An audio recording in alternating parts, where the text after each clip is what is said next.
ರೇಣುಕಾಸ್ವಾಮಿ ಕೊಲೆ ಕೇಸ್ನಲ್ಲಿ April 8ಕ್ಕೆ D gang ವಿಚಾರಣೆಯನ್ನು ಕೋರ್ಟ್ ಮುಂದೂಡಿಕೆ ಮಾಡಿದೆ. ಇವತ್ತು 57ನೇ ಸಿಸಿಎಚ್ ಕೋರ್ಟ್ನಲ್ಲಿ ವಿಚಾರಣೆಗೆ ಹಾಜರಾಗಿದ್ರು. ಎಲ್ಲ ಆರೋಪಿಗಳು ಕೂಡ ವಿಚಾರಣೆ ವೇಳೆ ವಾದ ಪ್ರತಿವಾದವನ್ನು ಆಲಿಸಿ ಮುಂದೂಡಿಕೆ ಮಾಡಲಾಗಿದೆ.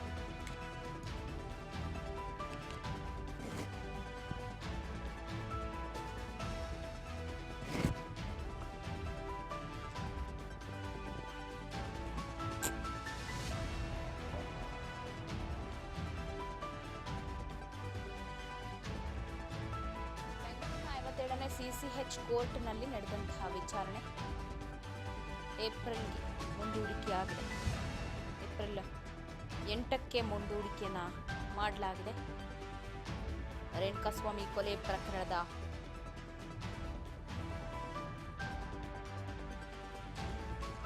ಆರೋಪಿಗಳ ಪರ ವಿರೋಧ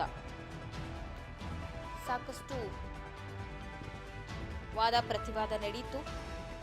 ಆಲಿಸಿ ತದನಂತರ 8ನೇ ತಾರೀಕಿಗೆ ಅಂದರೆ ಏಪ್ರಿಲ್ 8ನೇ ತಾರೀಕಿಗೆ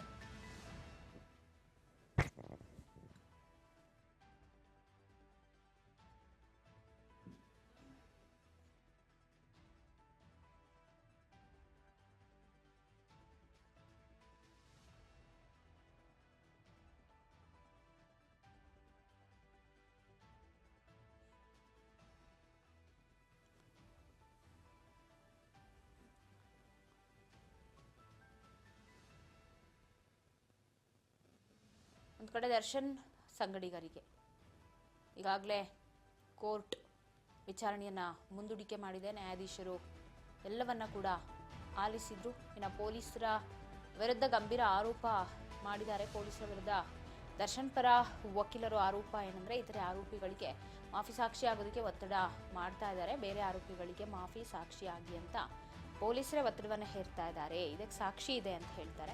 ಹೈಕೋರ್ಟ್ ಅಲ್ಲಿ ಸಾಕಷ್ಟು ವಾದ ಮಂಡನೆಯನ್ನ ಮಾಡಿದ್ದು. ಹೀಗಿರುವಾಗ ಮಾಫಿ ಸಾಕ್ಷಿ ಆಗೋದಕ್ಕೆ ಒತ್ತಡ ಹಾಕಿದ್ದಾರೆ. ಇತರೆ ಆರೋಪಿಗಳು ತಪ್ಪೊಪ್ಪಿಕೊಂಡ್ರೆ ಮಾಫಿ ಸಾಕ್ಷಿ ಮಾಡ್ತೀವಿ ಅಂತ ಹೇಳ್ತಾರೆ ಅಂತ ಆರೋಪವನ್ನ ಮಾಡಿದ್ದಾರೆ.